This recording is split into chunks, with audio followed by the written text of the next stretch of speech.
It's HPR1, All Things Considered, and I'm Dave Lawrence.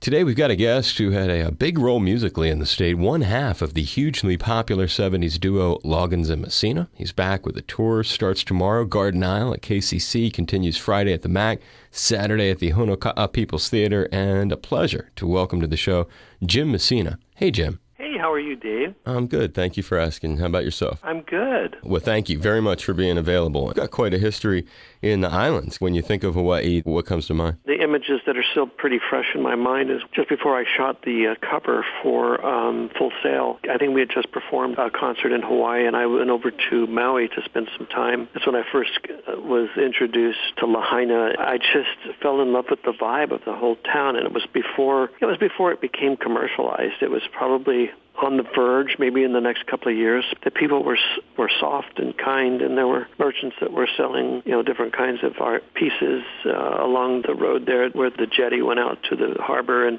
the little church that said, Jesus is coming. I mean, and the green grass and everything around that, the smell, the temperature. For me, I really experienced it as paradise, and having grown up in a city and in the country of a much different environment, it really had an impression on me, very positive impression. Loggins and Messina returned to Hawaii 6 months later, another sold-out show, this time the Blaisdell Arena. Right from the beginning, you were really successful here in the islands and made a huge connection. One of the artists that you guys are doing 2 sold-out shows at the Blaisdell, Leo Katke, is opening 1975, and Paul and Linda show up. That's right. I remember that night. Specifically because it was a shock to look back there and see this face that I had recognized on so many album covers, and he was such a kind and gentle person, no pretenses or, the typical rock and roll ass was not present. He was just so kind and wonderful. And his wife, Linda, actually made a connection with my wife, and over the years she would send a calendar each year to us that had all of their friends and people's birthdays on it. And my former wife, Jenny, kind of took that as a template, and she started something very similar in our lives that created a calendar. And it was really because of our connection there with Paul and Linda that happened. That the only time you crossed paths with Sir Paul? That's the only time I crossed paths with him until his wife had died, and I was in Santa Barbara. A mutual friend was doing a vigil in Santa Barbara and asked me to come and play just acoustically a song and support the whole memorial, which I did. And then I met George in London, just casually walking through. I think Kenny and I were doing a convention over there, a CBS convention. One of the nights, George had come there, and I got a chance to meet him. Got a chance to meet Ringo under funny circumstances, but I did get a chance to meet him. What was Never that? met John. Pardon me? What was the Ringo circumstance? Oh, Jim Webb, the singer-songwriter, and I went to high school together, and he was about a year older than I and came to Hollywood before I did. Managed to have a wonderfully successful career, especially with the Glenn Campbell songs. But I guess he was Ringo's neighbor. One evening, it was New Year's Eve, and my former wife and I had been someplace and ran into Jim, and it was getting kind of late. He says, I want you to come over to my house. Have you ever met Ringo? And I said, no, I never have. And he says, well, our kids play together, and, our wives and everybody know each other, and he's having a party, and, if you want to go, I'll take you.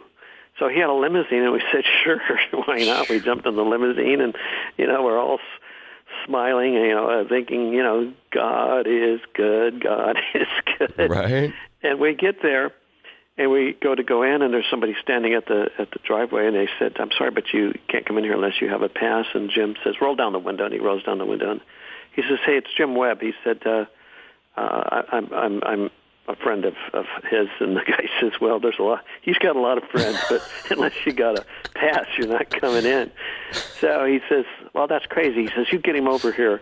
So I guess they call Ringo over, and Ringo comes over and goes, hey, Jim, how you doing? He says, great. He says, Happy New Year. He says, Happy New Year. He says, I've got Jimmy Messina and his wife here, and he'd never met you before, and I thought maybe we could come visit you at your party. He goes, he looks over at me, he says, hey, it's nice to meet you. And he goes, you know what, you can't get in unless you have a pass. and Jim almost died from being so red in the face. So I thought, well, that was an interesting friendship. He was so embarrassed by it, but, it was okay. We went on from there, and oddly enough, Roger Miller called. Jimmy told him this story. He said, oh, come over to our house. So we went over to Roger Miller's house. Apparently had just played someplace. I had never seen Roger Miller's band. I knew Roger because when I was a young guy, about the time I was mixing, I had met David Crosby and mixed Joni Mitchell's first demo. I was working at a studio that had all the rockabilly singers that would come in, and Roger Miller. So I had met him earlier, but I had never really been around his band or his live performances, cut demos and stuff. And so anyway, I'm sitting in their house just past midnight, New Year's Eve, and everybody's dressed very formally. They got tuxedos on, and we're all sitting on the couches, and Roger's living room was very elegant. And he says, hey, Jimmy, would you come back here, and I wanted you to do me a favor. So he takes me in the back and into a room that's off the side of the kitchen. He says, you know what? He said, I've just had too much to drink, and I can't tune this instrument, and I want to play a song. So I said, okay. So I tune it up for him. He goes, hey, man, thanks a lot. So we go back in, and I sit down back on the couch, and he stands up in front of the fireplace. The fireplace is going, and he starts singing this song. And then all of a sudden, to my left, I hear these three background voices come in. And I look over there, and the three gals that had come in that were sitting on another couch started to sing. And then all of a sudden, a guy gets up, and he walks over to a grand piano that's sitting there and starts to play.